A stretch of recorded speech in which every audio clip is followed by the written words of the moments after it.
if you just joined us, if you missed out on that, the breaking news now in Damaturu, the Yobe state capital, is that the insurgents have taken over some of those places in the state capital, but the military, we understand, according to our correspondent, it's already on the ground, making sure that the situation is arrested.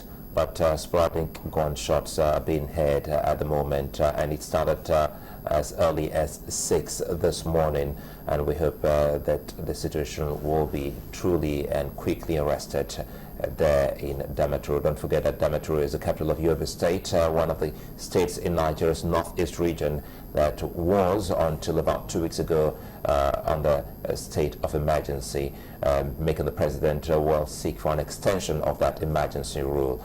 And also don't forget that before now, the country has been seeking to get arms and ammunition from the United States specifically, which it says has been adamant or refused to sell arms to the country. Well, joining us to look at Nigeria-United States relations in terms of the insurgency in Nigeria's northeast region as Professor Charles Dokubo of the Nigerian Institute of International Affairs. Good morning and thanks for joining us. Oh, thanks for having me. Well, we didn't know that the story was going to break this morning. We thought we were going to look at all of this, a situation whereby gunshots and even bombs, explosives are being used, and we heard the former head of state, Muhammad Buhari, yesterday spoke about the military, and he's also saying, that they should be better equipped. And if we are also getting that even from an opposition member, it means that almost everyone is on the same page talking about equipping our military. But being someone who has been watching international affairs, how would you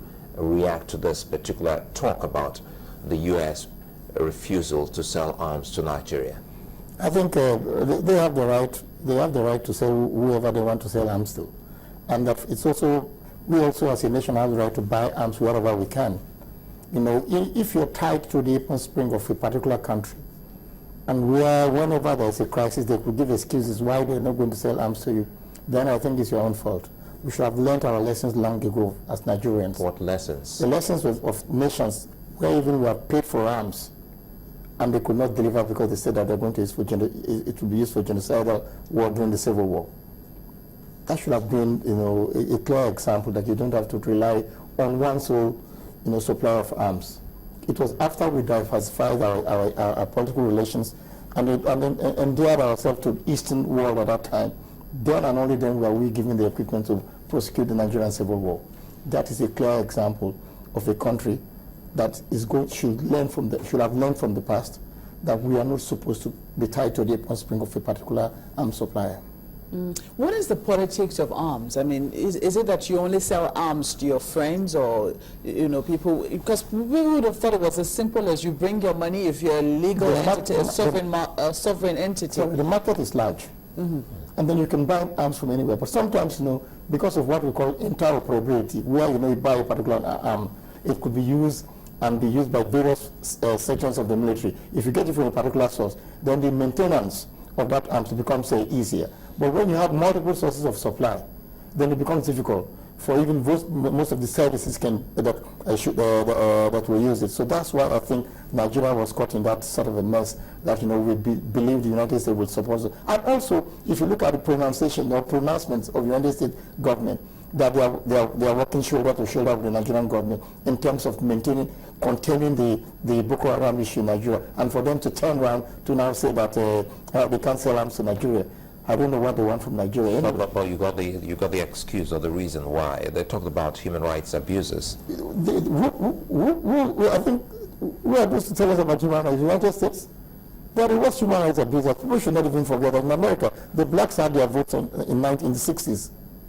So who are they to come and tell you? Look at what happened at Abu Ghraib prison in Iraq, where they are peeing on soldiers and all that, and yet their soldiers are not supposed to appear before the International Criminal Court. So who are they to tell us that? The question now, I think we've made mistakes in the past, and we look up to them so much. We have the right to buy arms wherever we want to. There are a lot of industries producing arms, countries that are producing arms. We can buy from anyone. And also Nigeria is not, Nigeria is a non-aligned country. we keep ourselves at a distance from the centers of power, so we can do whatever we want to do. But don't you think that the concerns are genuine? I doubt if they are. When Boko Haram goes to market and slaughter people, those people have no rights, I believe. Is it when the Boko Haram people are killed and you talk about rights? Do we have humans without rights in Nigeria? When people go to market and they are slaughtered there, and you come and tell us about human rights? We are a nation state. We adhere to the Geneva Protocol on armed conflict and all that. We do all that. The Boko Haram, these are non-state actors. These are the people that will do whatever they like. All their fight against the federal government is asymmetric, looking for soft targets and vulnerable citizens to attack, without even having feeling about if does it follow the procedure of war, because they don't have an order of battle. They just do whatever they like. So no nation can come and tell Nigeria that we don't obey human rights. We do obey. Sometimes these Boko Harams have been arrested. They were sent to the Justice Department, and some of them were freed. So how can a country, be accused of not respecting human rights? We have to be very careful. We don't have to accept whatever they say. Yeah, but in the light of all of this now, how would you now then rate our relationship? I mean, if you ask them, they say, oh, we have perfect relationships, or we have a wonderful relationship. Do we really have a relationship with the United States? Whatever relationships you have, what type do we have? It will solve up, period of difficulties. However small relationship, you cannot have even the so-called special relationship between the United States and United Kingdom. They do have times that they disagree. So you cannot expect that you will not have differences because you have a good relationship. It could be subsumed that, yeah, we are still working in tandem with the United States. We are part of the anti-terrorist organizations that's set up by the United States, sponsored by the State Department. We are part of it. And yet, in this situation now, we have differences of opinion. You cannot have everything right with whichever partner that you have. There might be differences. But I believe that there are bigger goals for the relationship that such things that happen could not totally tarnish the long-term relationship of the two countries. Because a lot of people were saying then that one of the reasons why Nigeria was important as an economic partner. But now that, we're seeing a glut in the oil market only and simply because we understand that the United States doesn't need our oil anymore. They have found shale oil deposits, and they seem to be relying more on that. How important is this particular relationship, or how strategic is it? I think it is still important and strategic because Nigeria is a very, important partner for the United States, especially in its war against terror in Africa. So they cannot totally wish us away. Neither can we abandon them totally. There's a close relationship. We have worked in concert with them over a lot of issues, over AFRICOM, over other things we've worked with them. So there is a relationship, but we must also bear in mind that sometimes what you want from your partner is not what you get. Okay, but now this position of the U.S. about weapons sold to Nigeria, do you think it's influencing other countries that might have sold us the weapons we need? It could, because sometimes some of these weapons have been produced in other countries under license from the United States.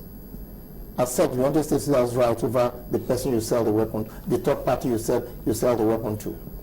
So that in that sense, they do have some influence over those countries. But those countries that they are not in the ambit of the United States, but are also ready to make money out of whatever we can buy, they are ready to sell us. Do not think about what the United States will do. The United States cannot influence their decision to sell arms for us. It is that we have been so tied to the United States. Now changing to other side becomes difficult, which I believe is always wrong with our own foreign policy positions. I still love to go back to history. You said we haven't actually learned, and you mentioned the Civil War, and I think you also wrote about Nigeria-China relations, yes. And you were talking about how it dates back to the early 70s. Yeah. And we also saw that relation come to the fore, especially when we had the World Economic Forum for Africa here, yeah. And we had the Premier come in, and he spoke eloquently about the need to, invest in Africa and also support the country. Do you think, going back in time, we can as well exploit some of these relations with the East, the Far East, in quelling the insurgency in the Northeast?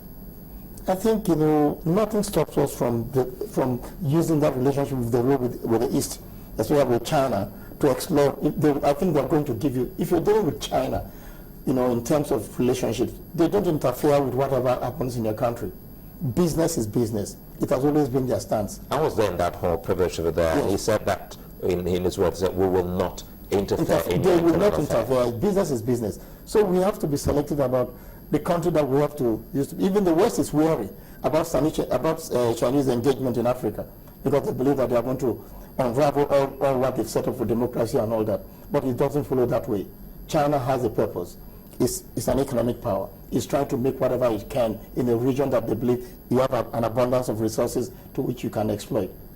So there's a mutuality of interest between Nigeria and Chinese or any other country. Why haven't we been thinking in that direction? What's our foreign policy? No, I think they are thinking about, when you are so tied to a particular country, sometimes making changes is as good as continuing with what you are thinking that they will change. But Professor Dokubo, people are dying in their numbers. People are dying, we don't understand. Then we should Sometimes, think very fast. No, but you see, the federal government wanted to buy a weapon from South Africa. The United States intervened there, because I think most of these weapons were produced under license from by the United States. So they have the right to intervene to say, you don't have to sell to third parties that we don't agree with. They're undertaking that. But also, I think it's also time for us to be inward looking. These are arms that we could have produced. We set up the arms industry, Nigerian industrial military, something. We set it up in those days in the 60s with the Brazilians. They have done well for themselves. If we had followed those paths, I think we will not be so, lacking in the arms that we require to fight and contain this insurgency in the country. Well, as you rightly said, I mean, it would seem that we've been so dependent on them, and it's been for a reason. Why do you think it was that way? Because, if you've got a relationship for very long and you believe that it is working, sometimes it's not easy for you to change until texts like this come to play. Then only then do you realize that you've made a mistake for being so close or so tied up to that friendship. Then you have to, why didn't we all these years think about an option B? That if they fail us, there is also somewhere we can, after all, immediately after the Civil War, the United States and the United Kingdom came back here, all was forgiven. And as if there was no problem before. All the relationship we have with the Soviet Union and the Eastern European countries, we forgot about them, because we believe that these are our traditional allies. But things have changed. China has come up on strength like that. You cannot totally ignore China. The United States itself cannot ignore China. If we had wanted these arms from China, I doubt if there will be any conditionalities placed on it. We'll have gotten it, and our military will be used to using it. In international relations, they always say that there are no permanent allies. There are only permanent interests. We do. Yeah, so the question is, how is this going to affect relationships moving forward? Because if at some point, the most critical moment when you needed your ally, the country is not there for you. You have to recalibrate your relationship.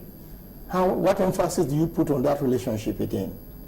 Or you just listen to do you have to listen to what they say again? How do you think Nigeria should react to this? Nigeria should try as much as possible to go back to the rudiments of its foreign policy. We are not totally dependent on any person. We can do whatever we like. But sometimes leaders have made mistakes to make us believe that we can only deal with We can deal with China. We've been dealing with them now. They're into the oil sector.